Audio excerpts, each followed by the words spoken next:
आद्य क्रांतिगुरू लहुजी वस्ताद साळवे यांनी जगेल तर देशासाठी आणि मरेल तर देशासाठी अशी शपथ घेऊन आयुष्यभर स्वातंत्र्य चळवळीत योगदान दिले।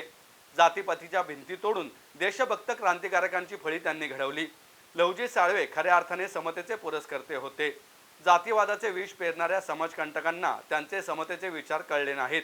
लहुजींचा समता बंधुतेचा विचार समाजाला प्रेरणादायी आहे असं प्रतिपादन माजी गृहमंत्री रमेश बागवे यांनी केलंय। लहुजी समता परिषद आणि गुलमोहर वर्ल्ड फाउंडेशन यांच्या संयुक्त विद्यमाने आद्य क्रांतिगुरू लहुजी वस्ताद साळवे युवा प्रेरणा पुरस्कार रुग्ण हक्क परिषदेचे संस्थापक अध्यक्ष उमेश चव्हाण यांना बागवे यांच्या हस्ते प्रदान करण्यात आला। महात्मा फुले पगडी उपरणे सन्मानचिन्ह आणि ग्रंथ असे पुरस्काराचे स्वरूप होते। महाराष्ट्र साहित्य परिषदेच्या सभागृहात झालेल्या कार्यक्रमात मुख्य संयोजक अनिल हातागळे, आंबेडकरी नेते अंकल सोनवणे, लहुजी शक्ती सेनेचे अध्यक्ष विष्णू कसबे, लहुजी स्मारक समितीचे अध्यक्ष विजय डाकले, शिवोद्योग सेनेचे अध्यक्ष हर्षद निगीनहाळ, माजी पोलीस अधिकारी मिलिंद गायकवाड, उद्योजक भारत देसरडा, राजाभाऊ कदम, संजय अल्लाट आदी उपस्थित होते। सामाजिक चळवळीतील माझे सहकारी मित्र अनिल हातागळे यांची जी संस्था आहे लहुजी समता परिषद आणि गुलमोहर फाउंडेशन यांच्या विद्यमाने समाजामध्ये ज्यांनी ज्यांनी योगदान दिलेले आहे निव्या क्षेत्रामध्ये त्या सर्व मान्यवरांचा या ठिकाणी पुरस्कार देऊन सत्कार करण्याचा अत्यंत चांगला उपक्रम त्यांनी राबवलेला आहे।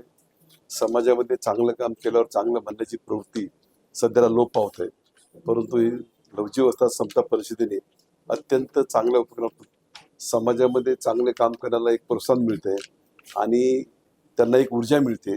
या कार्यक्रमाला मी मनापासून शुभेच्छा देतो। ज्यांना ज्यांना पुरस्कार मिळाला आहे त्यांना देखील मनापासून शुभेच्छा। त्यांनी आणखीन जोमाने काम करून सामाजिक जाणीव आणि सामाजिक आस्था ठेवून समाजापुढे काम करावं ही अपेक्षा बाळगतो। त्यांना मनापासून खूप खूप शुभेच्छा। विशेषतः लहुजी समता परिषदेने हे जे पुरस्काराचे सत्कार्य सुरू केलेले आहे हे निश्चितच प्रेरणादायी आहे।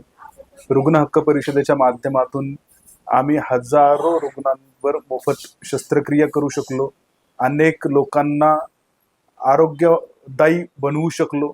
लहुजी वस्ताद साळव्यांचा जो विचार होता ते वस्ताद होते। ज्या पद्धतीने इथल्या प्रत्येक तरुणाचं, प्रत्येक अशक्त माणसाचं मन बलवान झालं पाहिजे आणि शरीर बलदंड झालं पाहिजे, याच्यासाठी लहुजी वस्ताद साळवेंनी अथक परिश्रम घेतले आणि महापुरुष म्हणून त्यांचा देशात लौकिक आहे।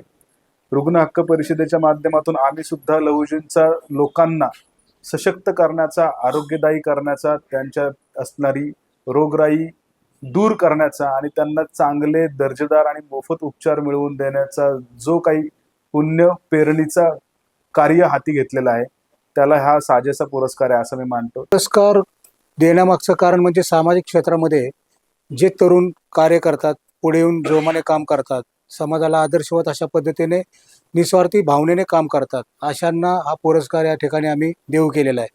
मागच्या एक 10-15 दिवसापूर्वी जहांगीर हॉस्पिटलमध्ये एक घटना अशी घडली की 35 वर्षीय युवती, तिच्यावर किडनी ट्रान्सप्लांटचं ऑपरेशन झालं होतं। त्यांच्या कुटुंबियांनी 50 लाख रुपये भरून सुद्धा ते ऑपरेशन सक्सेस झाले नाही।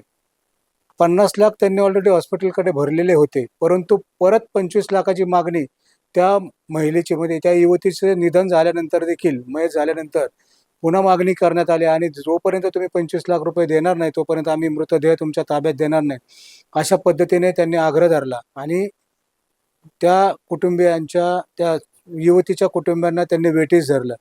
मी तात्काळ त्या ठिकाणी उमेशजी चव्हाण यांना फोन लावला, त्यांना विनंती केली की अशा अशा पद्धतीने एक युवतीचं निधन झालेलं आहे। त्यांना ते सगळं बॅकग्राऊंड त्या ठिकाणी समजावून सांगितलं। त्यांनी त्या ठिकाणी तात्काळ दखल घेऊन त्या कुटुंबियाच्या पाठीशी खंबीरपणे उभे राहून सर्व बिल माफ केल्यामुळं ही एक आत्ता ताजी घटना आहे।